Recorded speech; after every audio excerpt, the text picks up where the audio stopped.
Well, now, well, now, where to go with all this right now?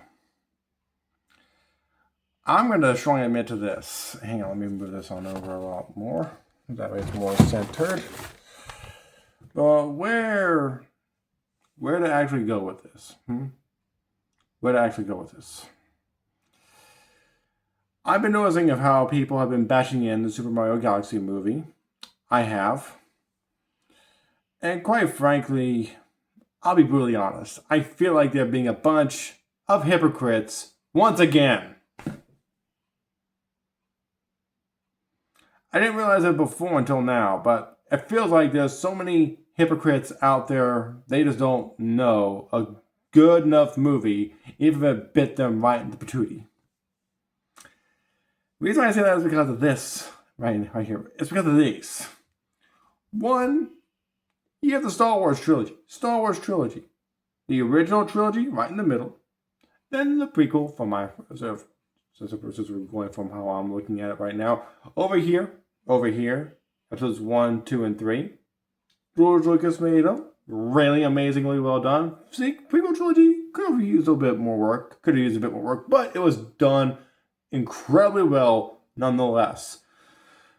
But then, after he directs, after the first 3 movies, the second 3 movies, which are the prequels, Disney makes them. Fans are like, yay, Disney can make it really good. Only one problem. They hire up 2 bad directors.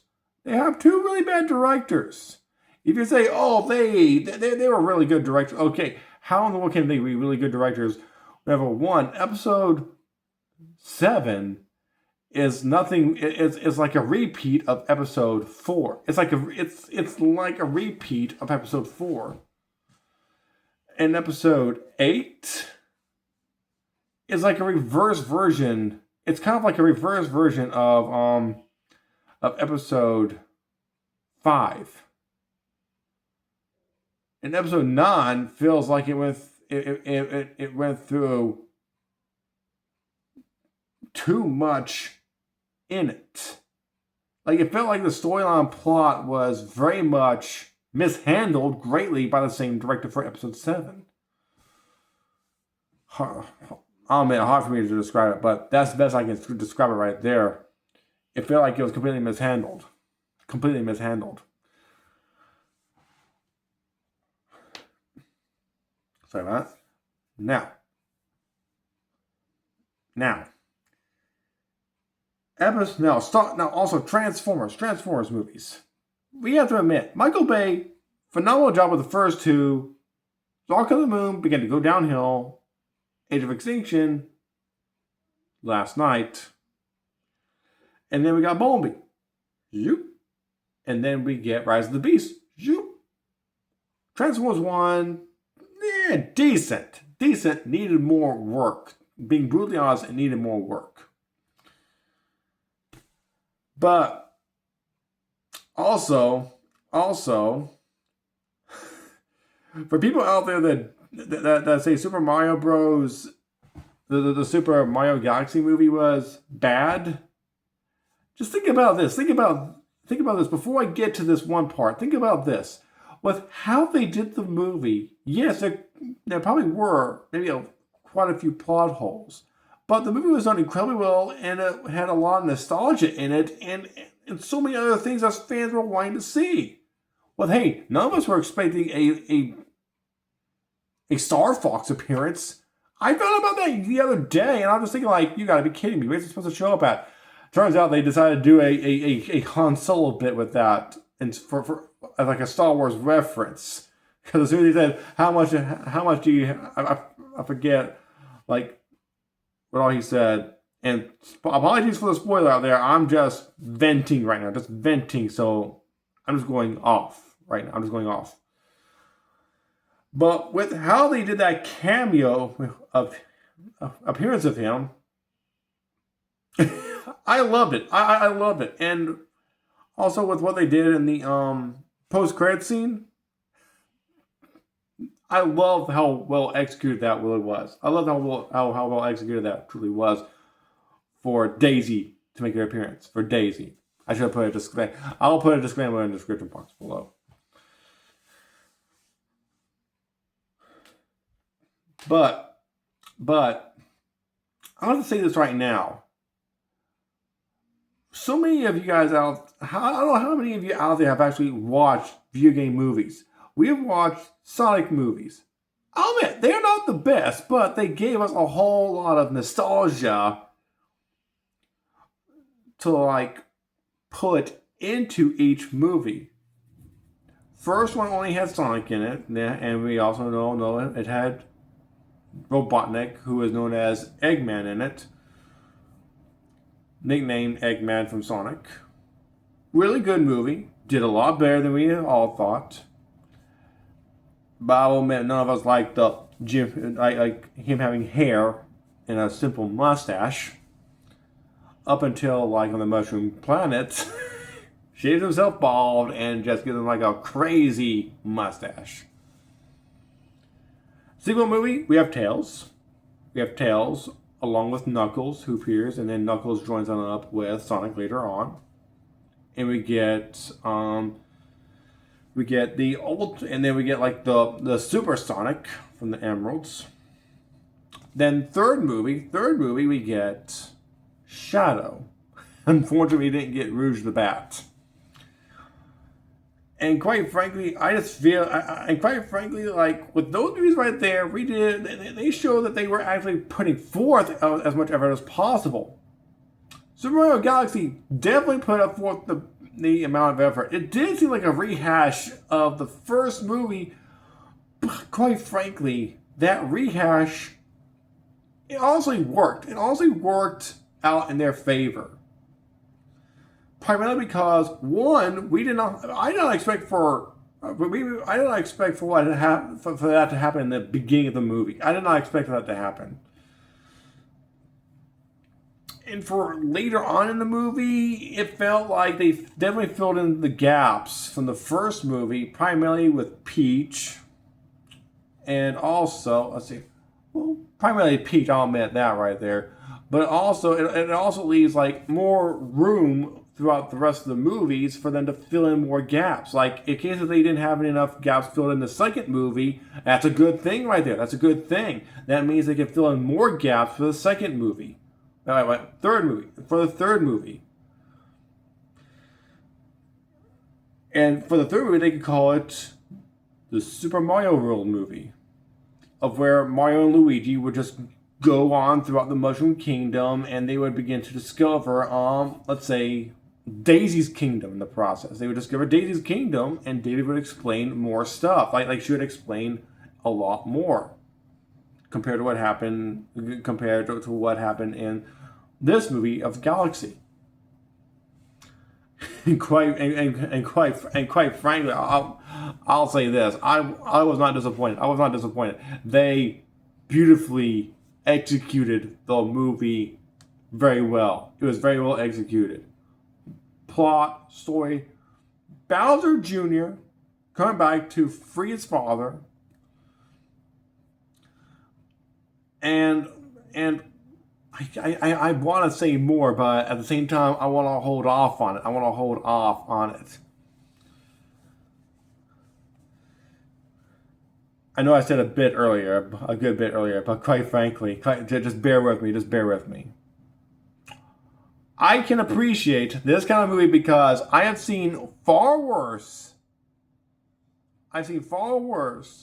Fan-made films like this, like not only game but also films made for fans. Main example: Avatar: The Last Airbender film, the Last Airbender movie. That one was just Dragon Ball Evolution. Sorry. Colonel. Assassin's Creed. I tried watching it with my then fiance, but whenever they went into the past whenever they went into his ancestors' past to him, it sounded like there was more going on there than outside the game, than outside of his memories. Because I felt because like whenever we saw the outside, because whenever he was having a conversation with someone on the outside, like whenever the conversation about having on the outside of the memories area, we just could hardly understand them. We could hardly hear them. It's like they turned down the volume in that area, but then raised it on up whenever they went into the past, whenever they went into those memories. Like, yeesh, seriously, what in the world were they thinking when they made that Assassin's Creed movie? But Super Mario Galaxy, I can appreciate this movie. I can honestly appreciate this movie. It honestly feels like this movie, like, really, it not only hit home for the fans, it not only hit home for all the fans out there, but it certainly did its work to, like, fill in some spaces, but leave enough room for more movies. So, everyone, ignore all the haters out there. They don't get the whole situation right there. If there's a plot hole that needs to be filled, it can be filled in other upcoming movies. Unlike with Transformers Dark of the Moon, where there are still a lot of plot holes and things completely ignored from the previous films, I'm just thinking, my main thought is like, this is just flat out stupid. This is just flat out stupid. You guys are skipping quite a few things in Dark of the Moon. Yes, they skipped quite a few things in Super Mario Galaxy, but quite frankly, that's where more movies can come on in at. More movies. They started off strong with the first one. They continued really good with the second one. With this one right now. And so they can come on out with other movies such as I said before, Super Mario World. And they can also come on out with another like later on, Super Mario World 2, along with like Super Mario Bowser's Fury, and many other movies. So yeah. So yeah. My main request is stop being total hypocrites. Open your mind to the possibilities of other movies that can come on out down the line. Because I'll tell you this, if it's anything like Dragon Ball Evolution or Last Airbender or Assassin's Creed, then yeah, cancel the franchise. Just cancel the franchise. What they Power Rangers. I watched Power Rangers expecting a good movie. But with those kind of movies right there, we just got a middle finger to our faces. Like a total middle finger. So guys, everyone out there, if you're a true fan, show your support for the Super Mario Galaxy movie. Just show your support for it. Just say like, it may not have been good, but there's still a room for it to grow. It's kind of like a child.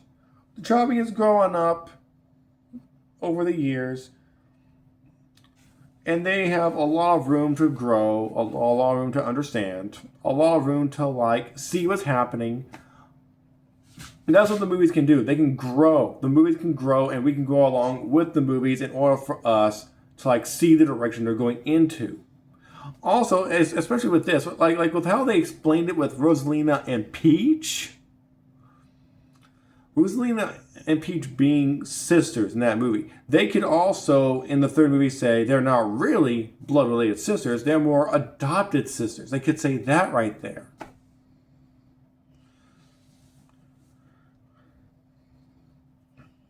That's the thing they could say. That's the thing they could say.